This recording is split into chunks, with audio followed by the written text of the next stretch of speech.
The most frequently asked question that I get on this channel is, where should I start with Stephen King?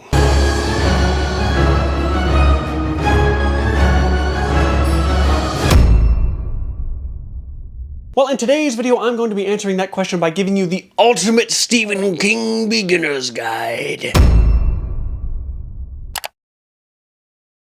I've said this to several people over the years. I think a great place, if not probably the best place to start with Stephen King is at the beginning. Publication order. Reading everything that Stephen King has written since 1974. Starting with his first novel ever, Carrie, and working your way down to the newest release in 2025, Never Flinch. There's three huge pros to doing this. One, it just makes sense, right? You get everything in order. How awesome is that? Two, not only are you getting everything in order, but you get it in order as King wrote it. There's something to be said about his craft and how he developed certain themes and certain characters and certain places over time as he went. You get to see that in its fullest as you read in publication order. And of course, nothing gets spoiled. There are some times when Stephen King will reference a certain novel within another novel and completely spoil its contents. The most glaring example of this is in The Dark Tower, where you get to book 5, Wolves of the Kala. Well, it spoils one of his previous works if you don't read it first. So that's 71 actual novels you get to. That's so fun. So that's where I say begin.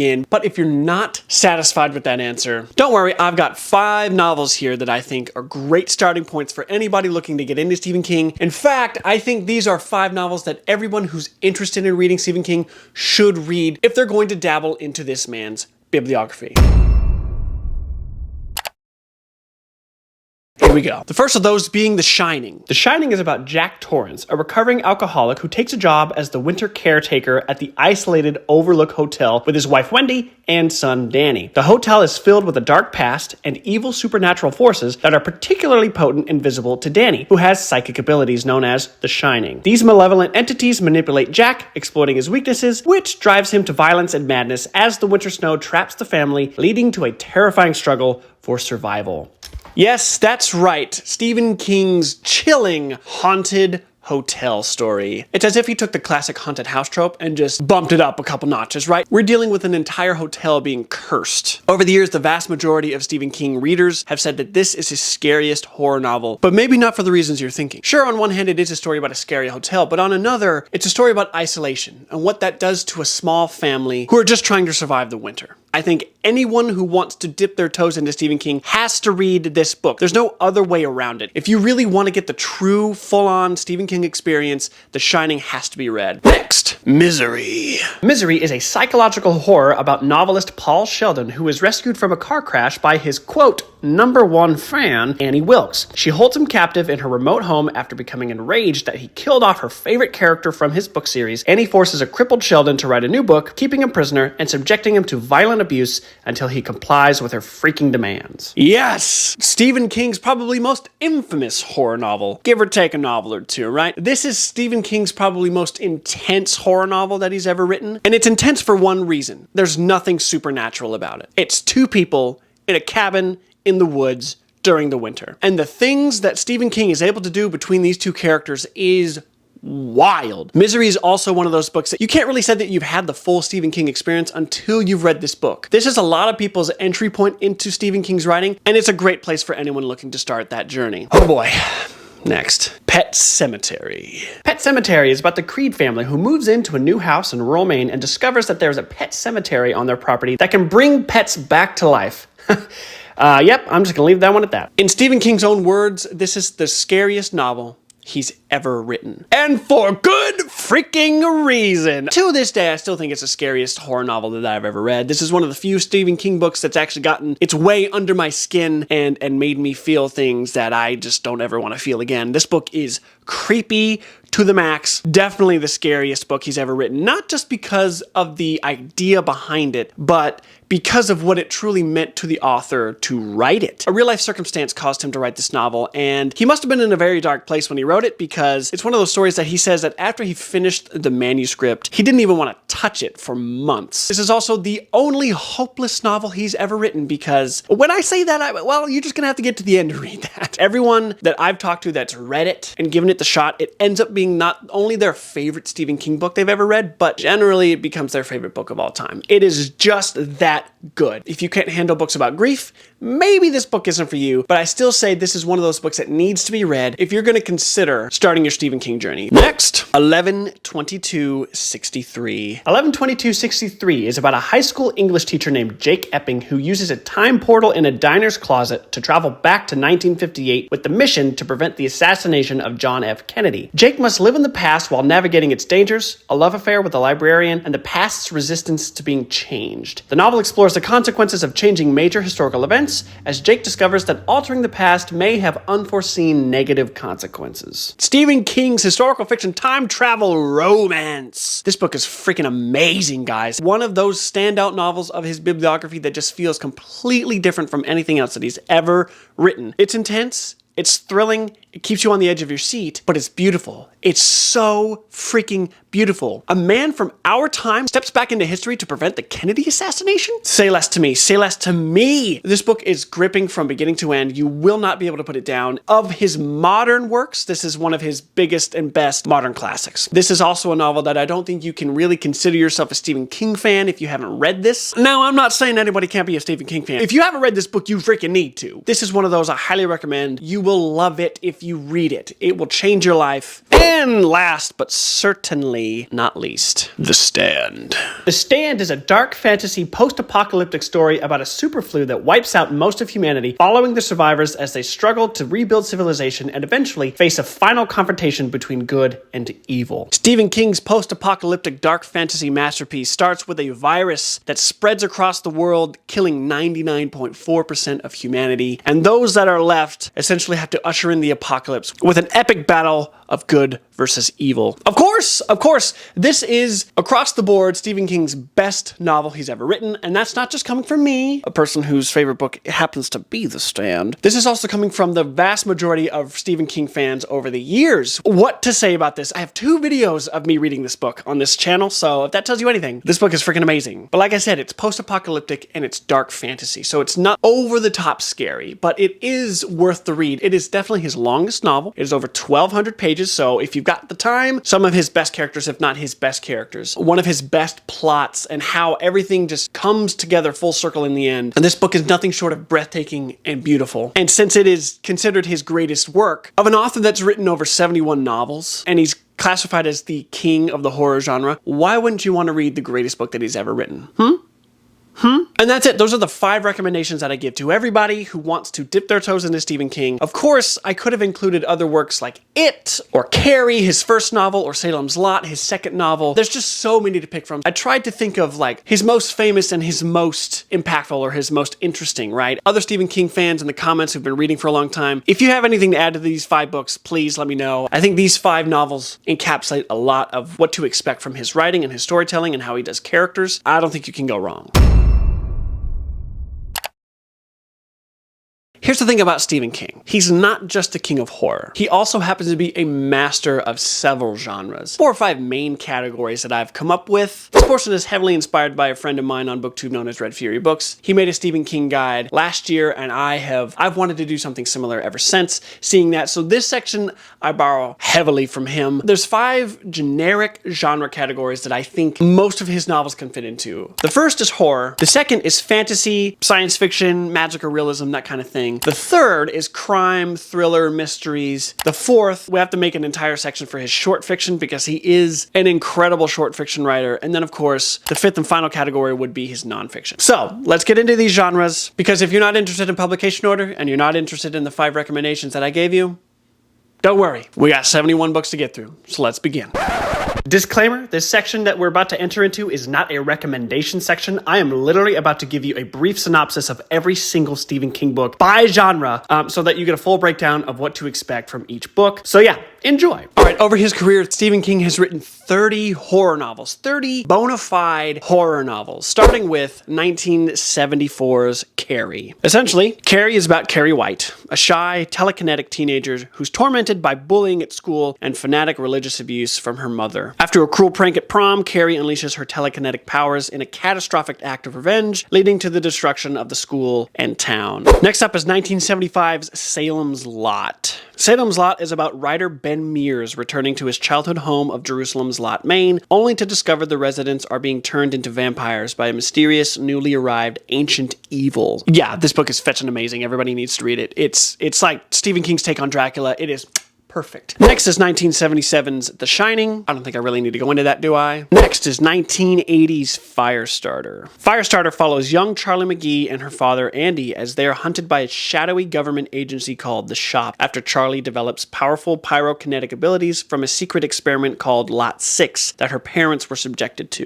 Next is 1981's Cujo. Cujo is definitely a horror story about a friendly St. Bernard that contracts rabies from a bat bite and transforms into a terrifying murderous beast. Next is 1983's Christine. Christine is a supernatural horror story about a 1958 Plymouth Fury possessed by a malevolent force that corrupts its owner. Next is 1984's Pet Sematary. Again, no need to talk about it. 1984's Thinner. Thinner tells the story of a greedy, overweight lawyer named Billy Halleck who is cursed by the father of an old gypsy woman he accidentally kills. The curse causes him to lose weight uncontrollably, and he embarks on a journey to break the curse before he wastes away entirely. Next is 1985's Cycle of the Werewolf. As its title suggests, it's about werewolves, and about a small town that the werewolf stalks. Next is 1986's It. A horror novel about 7 friends in Derry, Maine who battle an ancient, shape-shifting evil entity that preys on children by taking the form of their worst fears, most notably a malevolent clown. Next is 1987's Misery. Said all I can say about that one. Next is 1988's The Tommyknockers. The Tommyknockers is about a writer who discovers an alien spacecraft in the woods which infects her town with a corrupting influence that transforms the residents into technologically adept but psychopathic aliens. Next is 1989's The Dark Half. A horror novel about successful author Thad Beaumont, whose violent crime fiction pseudonym George Stark comes to life after Thad officially kills off the name, leading to a series of brutal murders and a confrontation between the two identities. Next is 1990's Needful Things, a book about a mysterious curio shop owner Leland Gaunt who sells the townspeople of Castle Rock, Maine, their heart's desire in exchange for small favors. Next is 1992's Gerald's Game. Gerald's Game is about a woman who becomes trapped and abandoned in a remote lake house after her husband Gerald dies from a heart attack during, well, let's say,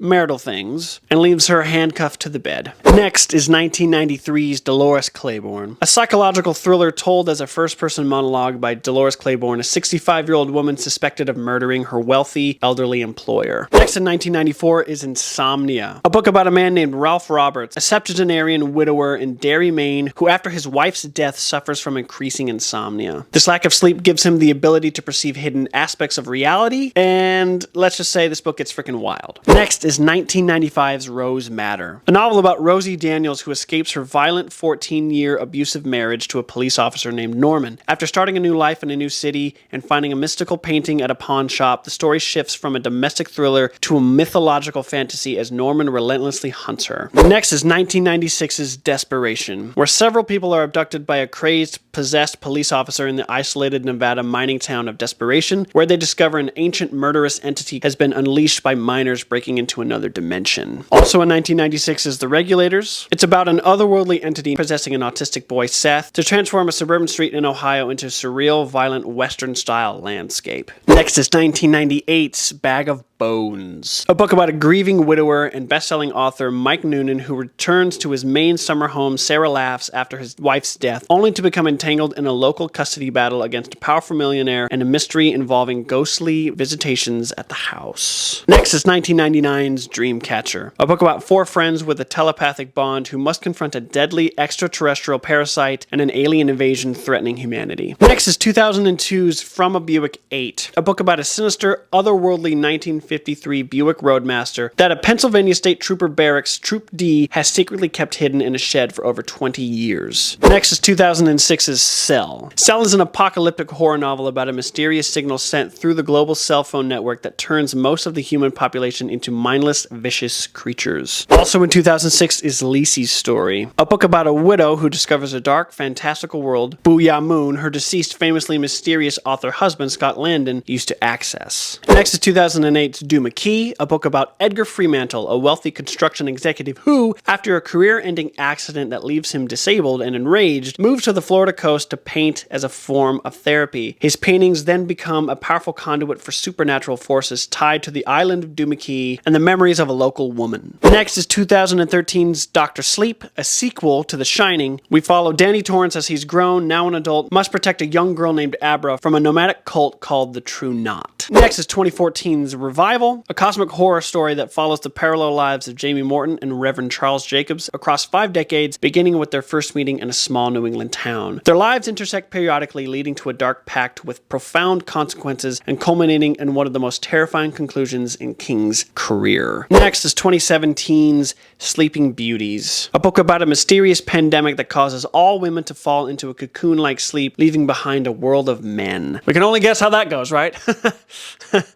Bad joke. And that's horror! Freaking holy crap. Longest genre section done. Next, we get into fantasy, science fiction, magical realism, dystopian, that sort of thing. This is kind of a hodgepodge genre section because there's a lot of books that still some people would consider some of his classic horror, but they also have more fantastical themes associated with them. So yeah, let's just get into it. First up in fantasy, we have 1979's The Long Walk, a book about a dystopian future where 100 teenage boys participate in a brutal annual walking contest called The Long Walk. The goal is to be the last boy remaining alive after maintaining a constant speed of 4 miles per hour without stopping for days on end. Next is 1978's The Stand. Yeah, said my piece on The Stand. Best book he's ever written. Next is 1979's The Dead Zone, a book that follows Johnny Smith, a former teacher who develops psychic abilities after a car accident leaves him in a 5-year coma. Next is 1980's Roadwork, a book that tells the story of Barton Dawes, a man driven to madness and violence when an interstate highway extension threatens to destroy his home and livelihood. Next is 1981's The Running Man, a dystopian novel about Ben Richards, a desperate man in a future America controlled by a powerful television network that broadcasts violent reality game shows. Next is 1984's The Talisman, which he co-wrote with Peter Straub, a book about a 12-year-old boy named Jack Sawyer who embarks on a cross-country quest to find a magical artifact called the Talisman to save his dying mother. Next is 1987's The Eyes of the Dragon, a book about 2 princes in the kingdom of Delane, the good heir Peter and the manipulative evil wizard Flag, who frames Peter for his father King Roland's murder to put his younger, more easily influenced son Thomas on the throne. Next is 1996's The Green Mile, a serial novel about death row supervisor Paul Edgecombe at Cold Mountain Penitentiary in 1932, who encounters John Coffey, a gentle giant convicted of murder who possesses supernatural healing and empathetic abilities. Next is 2004's Black House, also co-written with Peter Straub. This is the sequel to The Talisman. Next is 2009's Under the Dome, a novel about the small town of Chester's Mill, Maine, being suddenly and inexplicably sealed off from the outside world by an invisible, impenetrable barrier known as the Dome. Next is 2011's 11/22/63. Don't need to talk about that one. Next is 2018's The Outsider. This is technically a crime thriller, but it becomes a supernatural story as it goes, so bear with me. A book about a man named Terry Maitland who's accused of murdering a child despite having a solid alibi. The story blends a police procedural with a classic King monster tale exploring the duality of evil and its ability to wear many faces. Also in 2018 is Elevation, a book about a man named Scott Carey who is inexplicably losing weight without appearing thinner. Next is 2019's The Institute, a book about a 12-year-old genius named Luke Ellis who is kidnapped from his home and taken to a secret facility called The Institute. Next is 2022's Fairy Tale, a book about 17-year-old Charlie Reed who inherits a secret from his reclusive neighbor. The secret is a portal in a locked shed that leads to Empis, a parallel world where a curse has gripped the land and a desperate war between good and evil is being waged. And then finally, he did write a fantasy trilogy with a guy named Richard Chismar called the Gwendy trilogy. I guess it's called Gwendy's Button Box. I've never read them. They seem to be pretty much fantasy. So that's fantasy for you. Next is crime and mystery thriller. This section has some of Stephen King's best works, I swear. He's such a good crime, thriller, mystery writer. It goes without saying. Unfortunately, horror overshadows all of these genres, but if you dive into any of his crime fiction, you will not be disappointed. First up is 1977's Rage. Rage tells the story of a high school senior, Charlie Decker, who harms his algebra teacher and holds his classmates hostage for an afternoon. This book is no longer in print due to Stephen King wanting it taken out of press, for very good reasons. Next is 2005's The Colorado Kid, a book about a dead man found on a Maine island beach with no identification. Next is 2007's Blaze, a book that tells the story of Clayton Blaisdell, or Blaze, a simple-minded man with a history of abuse who attempts to carry out one last large-scale kidnapping plot after his partner dies. Next is 2013's Joyland. Joyland is a coming-of-age novel set in 1973 in North Carolina at an amusement park where college student Devin Jones works a summer job to get over a bad breakup. This book definitely becomes more of a supernatural thriller, so there's some fantasy elements to it at the same time, but it's really good. Next is the Bill Hodges trilogy, written between 2014 and 2016, starting with Mr. Mercedes, then moving on to Finders Keepers, and then finally ending with End of Watch. These books follow retired detective Bill Hodges and his team as they investigate a series of crimes, with the first book focusing on a mass murderer and the subsequent books delving into the aftermath and the characters' lives. Next is 2021's Later,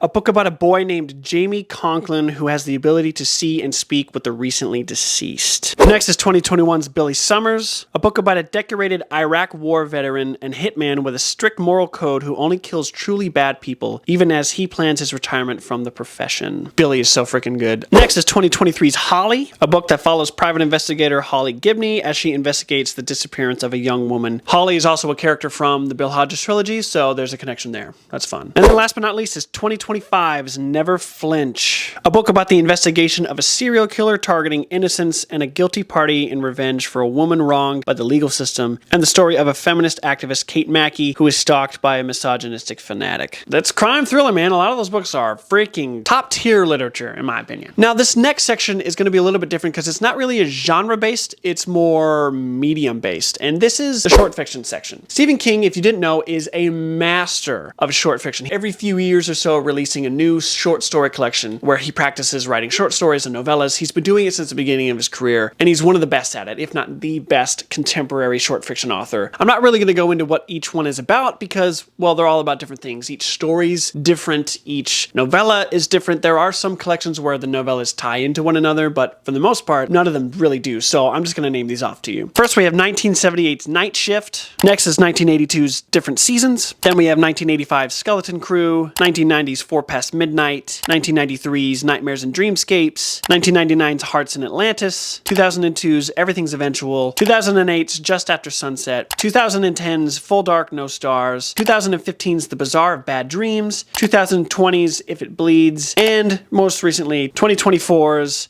You Like It Darker. All of these are amazing, and if you want to really see the depth and the ability of Stephen King to captivate you anywhere from 1 to 200 pages, read his short fiction. That's really where his genre work shines the most. All over the board. He writes Western, he writes historical fiction, he writes dystopian, he writes science fiction, he writes fantasy, he writes horror, he writes thriller. You name it, he's written it in a short story somewhere. Again, these are one of those I would just recommend reading in publication order because you get to see how he's developed certain stories over time, and believe it or not, some of his short stories connect with other short stories because that's just how he rolls. Last but not least is nonfiction. He's only written 5 books under the nonfiction genre, but the only one that I really care to talk about is On Writing. On Writing is a memoir of the craft of writing, which covers Stephen King's childhood, the struggles and triumphs of his early career, his nearly fatal accident in 1999, and the process of recovery. King shares in this book what he calls a toolbox of writing essentials, including tips on grammar, vocabulary, plot, and character development, offering a practical and insightful look into the writer's world. I don't know how Stephen King can take a topic like how to write something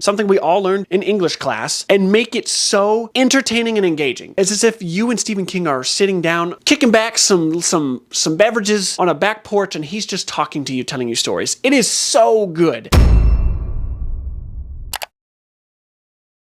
Now, with all of that said, with all of the rundown of each of these novels done, I want to give you guys 5 underappreciated or underrated Stephen King books that I think everyone also should read. There's so many to pick from, and everybody's opinion on Stephen King is different. I want to share with you 5 books that I think, even if you want to jump into these novels first, you can. Again, there's no right or wrong answer with all of this, and these are my personal 5 recommendations. So, the first of these is Dr. Sleep. Yes, the sequel to The Shining. I think this is so underappreciated and not talked about enough. I mean, because the man has written over 70 novels, I could see where a book like this would get lost in the discussion, only really because it's a sequel. Now, I don't want to go into too much about what this is. I already kind of told you about it earlier, but and though it was written in 2013, almost 40 years after The Shining, this book still holds up as a marvelous sequel. Honestly, I would recommend reading this back to back with The Shining. If you're going to read The Shining, I think you should then read Dr. Sleep because it just ties everything together so beautifully, and this duology is just absolutely worth every single second. Next is Dolores Claiborne. Dolores Claiborne is so freaking underappreciated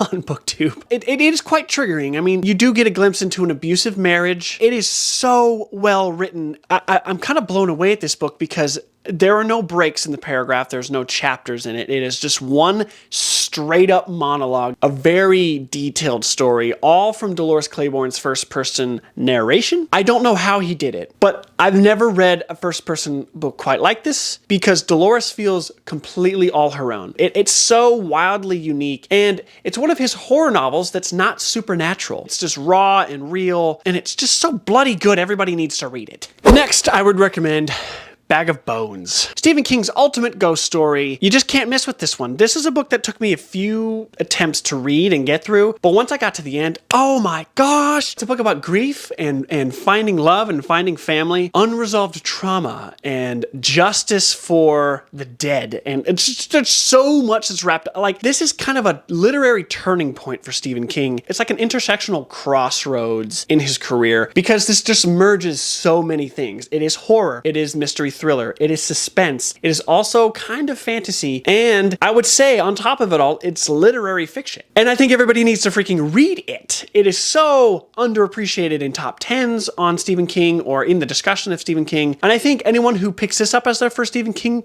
won't be disappointed. Next is Under the Dome. Under the Dome, dude, the small town of Chester's Mill, Maine gets placed under an impenetrable force field. Nobody can get in, nobody can get out. This book, we go through this town's unraveling over the course of 7 straight days. It's crazy how Stephen King could write a book like this. I swear, so much research and so much time went into the making of this novel. It is Stephen King's 3rd largest novel. It is over 1,000 pages. So just know you're in for a ride. But honestly, once you start, you can't stop. It is full throttle from beginning to end. I think the only thing about it is that the ending could have been a little bit more grand, but I'm not gonna freaking cry over spilt milk. It's a very solid Stephen King novel, and this is also one that I don't think anyone would regret picking it up if it was their first novel. And then last but certainly not least, one of the most underappreciated Stephen King novels, if not the most underappreciated, Doom McKee. Edgar Freemantle is a freaking bad A. This story is insane. I went into it thinking it would be just a straight horror novel, and it ended up being one of the most beautiful books I've ever read, and it's one of my all-time favorite Stephen King novels. Just the themes that Stephen King plays with, magical realism, addiction, grief, I mean, oh my gosh, it's everything. The ghost story in this book is wild. This is one of the 3 Stephen King novels that I've actually been scared by. It's for good reason. The mystery behind the island and the mystery behind the people who own Doom McKee, just splendid. I think anybody who sinks their teeth into this as their first Stephen King novel will become a Stephen King fan for the rest of their lives. It's gonna take just this book and just this book alone. Doom McKee needs to be on your radar. This book is brilliant and magnificent all the way through. Now, the last and final thing that we need to talk about is Stephen King's multiverse. Trust me, Stephen King's been doing it a lot longer than Disney, okay? Yes, Stephen King has a multiverse. Essentially, every single thing that Stephen King's ever written, short stories, novellas, major novels, everything eventually finds its connection deeply rooted in his magnum opus, The Dark Tower. Now, The Dark Tower is Stephen King's dark fantasy, western, sci-fi, horror masterpiece. It is anything and everything. Everything finds its center in here. But Stephen King's multiverse is made up of reoccurring places, characters, themes, events, objects, and how they're all tied into The Dark Tower. Now, The Dark Tower is a very interesting topic and subject when it comes to Stephen King because everybody has a freaking different opinion on it. Everybody has their own different ways of reading this series. Everybody has different reading orders that you need to read, and you need to read these books and not these books, and blah, blah, blah, blah, blah, blah, blah. I love those videos. I eat those videos up. I have my own reading order when it comes to the Dark Tower and the Stephen King Multiverse, but I'm not going to share that with you in this video because that's a completely other video that we need to address. So I do plan one day on doing a Stephen King Multiverse video and a Dark Tower video. So those are coming, but we're not going to talk about that in this video because it would take a long time. So just know that eventually on this channel, you will see a Stephen King Multiverse video and a Stephen King Dark Tower video, and it will be grand and amazing. But folks, that is my ultimate beginner's guide. I hope this helps, breaking it down by genre, giving you certain recommendations. If you want to see my top 10 Stephen King books of all time, go and check out this video. Go into depth on why certain books are my favorite. You can start with any of those books if you'd like. But this is it. That's my ultimate Stephen King video. I hope this helps you all. I hope this helps people who've been hesitant with Stephen King. Just know that you don't have to read horror if you don't want to. And if you're not sure to where to start with any of those, just pick one. There's no right or wrong answer with any of this. But that's it, folks. Thank you for being here. I appreciate you all so much. This has been so fun. This has been far too long in the making, but I will see you in the next one.